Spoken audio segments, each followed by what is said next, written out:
City, we're so glad that you're with us today. Whether you're watching from home with family or maybe on your own, we want you to know how grateful we are that you chose to spend this time with us. As we close out this year, today is really about pausing, about looking back and recognizing the faithfulness of God in ways we might have rushed past. Maybe this year was full of answered prayers for you.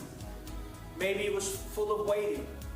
Maybe it was a mix of both. Wherever this year found you, our prayer is that today would be a moment to come back with gratitude, not just for what God did, but for who He has been to you along the way. In just a moment, we're going to worship together. And I'm going to bring a message centered on gratitude. Not as a feeling, but as a choice that shapes how we step into this next season. So take a breath, set aside whatever has been weighing on you, and invite God to meet you right where you are. We are so glad that you're here. Let's worship together. Let's do it.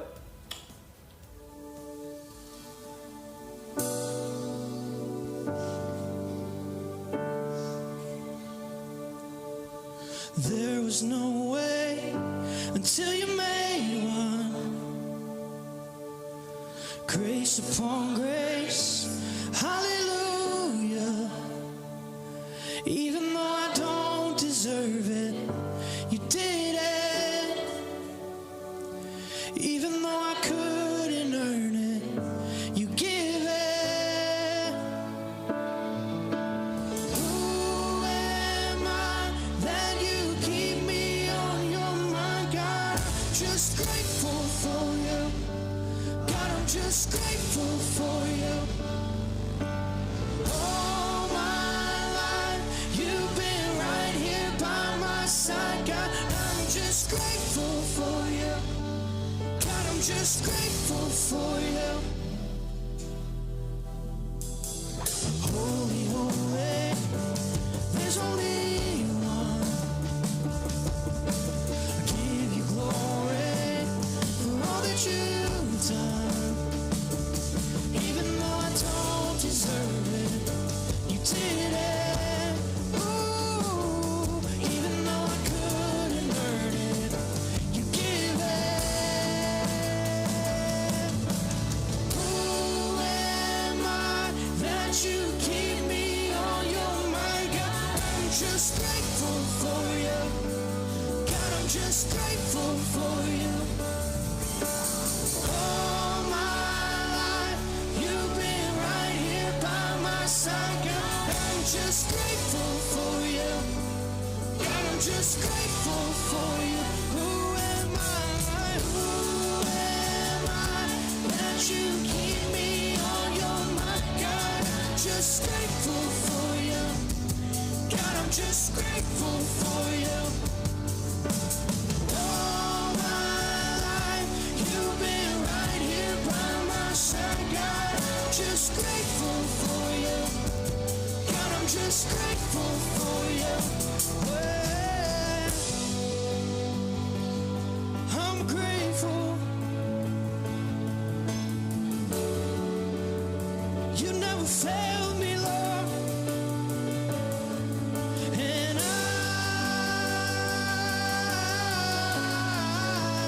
I'm lifting both of my hands, 'cause you gave me chance after chance after chance. And I'm giving all that I am, 'cause you gave me chance after chance after chance. And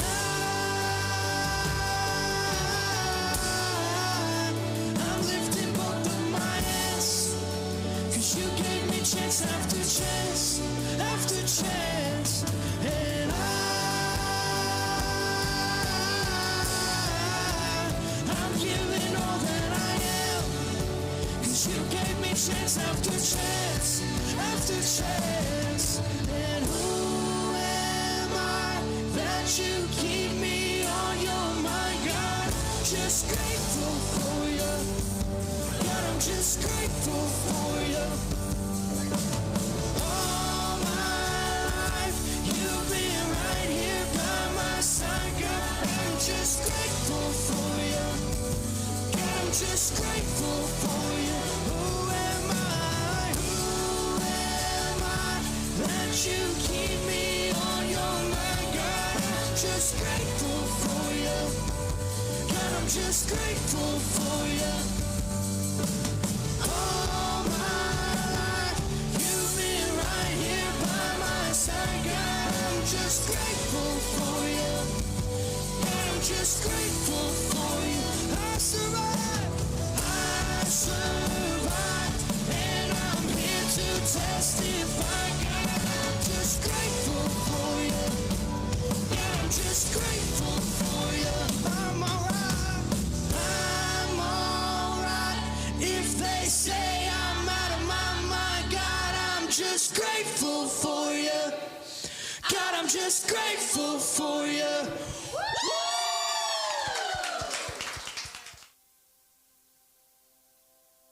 The Bible teaches us that we should live a life of gratitude, that we should be thankful to God no matter the circumstance. I try to live a thankful life regardless of what's going on. But you know, sometimes the world can make maintaining a thankful heart a difficult thing to do. My question is, how can I honor God more consistently? I've got a great life. I've been blessed with so many wonderful people and things, and I truly am thankful for everything. It's just that sometimes I don't show it. In fact, I'm not even really sure I know how to show it. I'd like to know what a life of gratitude really looks like. Thankfulness.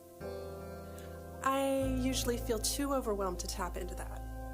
Whenever I seem to get my feet back on the ground, there's just a whole new wave of challenges that hits me, and it's so draining.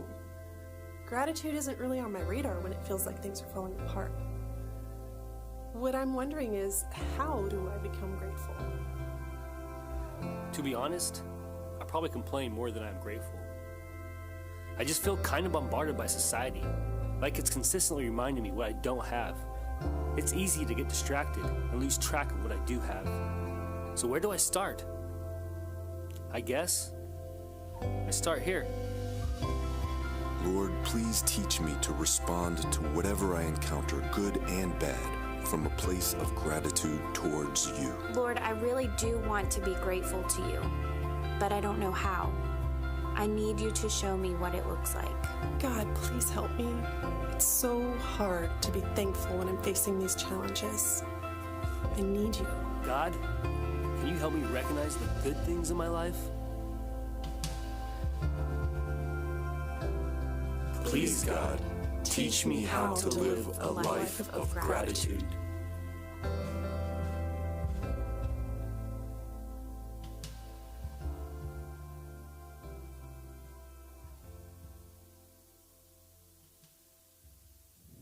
God, I'm just grateful. That's more than a lyric. It's more than an anthem. It's a decision. Because gratitude isn't something that we feel. It's something that we choose. See, gratitude is what happens when we stop long enough to realize, God, you didn't have to heal me. You didn't have to carry me through. You didn't have to keep showing up again and again and again, but you did. Gratitude is the moment we come back. It's when you look back at what God has done and you can't help but be grateful. In Luke chapter 17, Jesus is on his way to Jerusalem. This is not just a trip, this is the trip that would ultimately be his last, because every step he's taking is leading him to the cross. And in Luke 17:11, it says, on the way to Jerusalem, he was passing along between Samaria and Galilee. It was not a travel note that Luke incorporated. This was a divine appointment. Jesus is walking through a region that most people avoided, especially the Jewish people of today. But he walks through it on purpose, because Jesus still shows up in unexpected places for unexpected people. It's there that he meets 10 lepers, people who had to shout warnings to stay away, people who hadn't been touched in years. And in verse 13 it says, they lifted up their voices saying, Jesus, Master, have mercy on us. They didn't say, heal us. They said, have mercy. They were asking for more than healing. They were asking to be seen, to be restored, to be known. And I love how Jesus responds. He doesn't respond with a touch. There's no dramatic miracle that takes place right here in this moment. He responds with a command. Verse 14, look what he says. Go and show yourselves to the priest. Why? Because in their culture, only a priest could declare somebody clean. So Jesus is asking them to act as if they were already healed. That's faith. They had to walk in obedience before anything ever changed. That's a word for somebody. Walk in obedience. Look at verse 14 again. As they went, they were cleansed. Healing happened on the road, not before they moved, not after, as they went. You obey while you're still waiting. You trust while you're still walking. But perhaps the bigger question that we have to ask is, what will you do when it changes? When the answer finally comes, when you receive the healing, when the prayer is answered, will you keep walking or will you come back? See, the fun fact about the story is 10 were healed, but only one came back. Look at verse 15. Then one of them, when he saw that he was healed, turned back, praising God with a loud voice, and he fell on his face at Jesus' feet, giving him thanks. And then Jesus asked in verse 17, were not 10 cleansed? Where are the 9? 10 experienced the miracle, but only one came back to the miracle worker. Gratitude was the difference.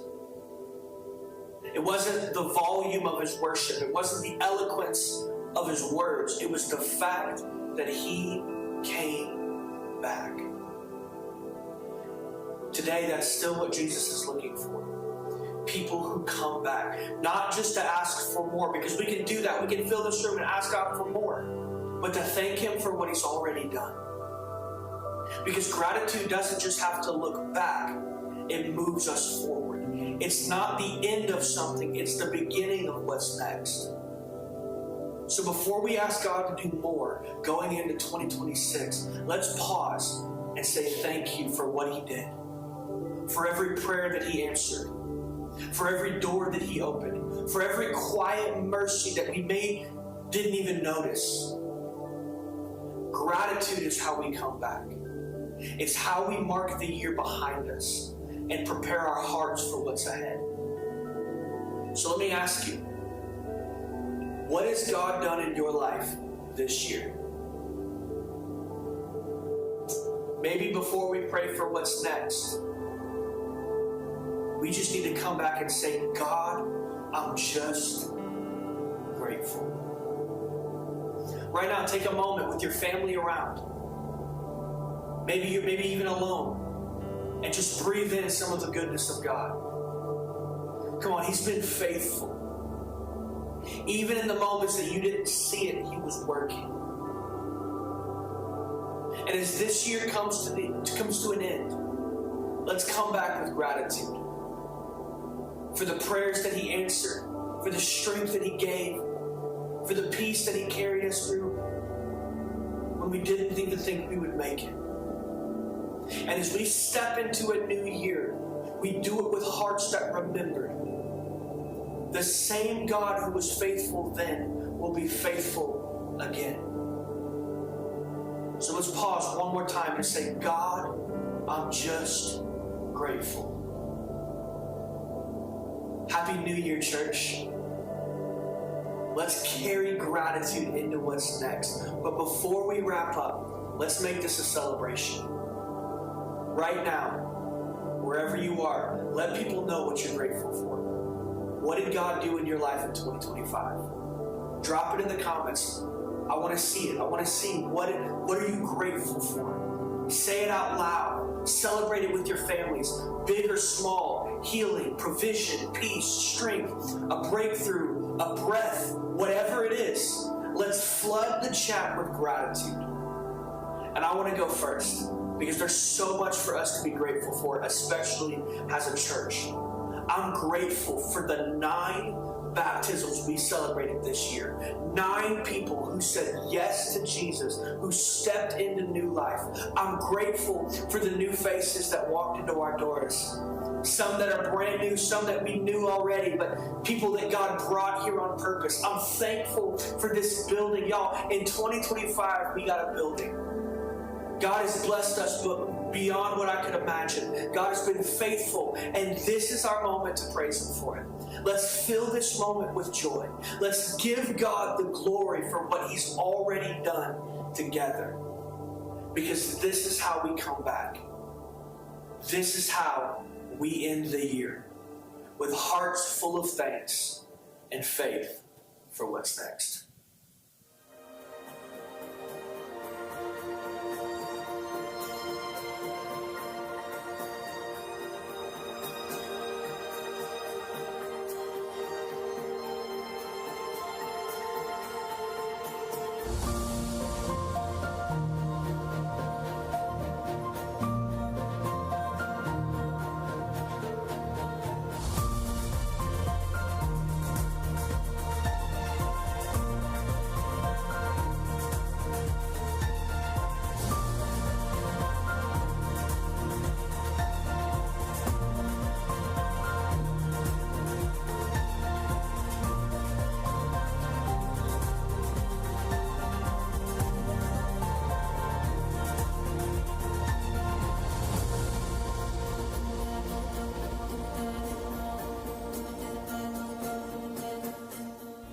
Church, thank you so much for joining us online today. We are truly grateful for you and for the way that God has been faithful to our church. As we close out this year and step into a new one, we're coming back with grateful hearts. We want to invite you into something important coming up. As a church, we're entering a time of fasting and prayer that will begin at our service on January 4th and conclude at our service on January 11th. We'll kick that off with communion on the 4th, and we'll end it with communion on the 11th. Fasting is an invitation to slow down, seek the Lord, and realign our hearts with what He has in store for us in the year ahead. Make plans to be here for our first service of 2026. Start your year off right with God at the helm. And just a reminder that starting next Sunday, the 4th, we're moving back to one service at 10:30 a.m. We're looking forward to being together again in one room. We love you, we're praying for you, and we believe that God has meaningful things ahead for you and for our church in this next season. Have a great week. We will see you next Sunday at 10:30. Happy New Year, Anchor City! Touchdown. And with that, the 2025 season comes to an end. Good night.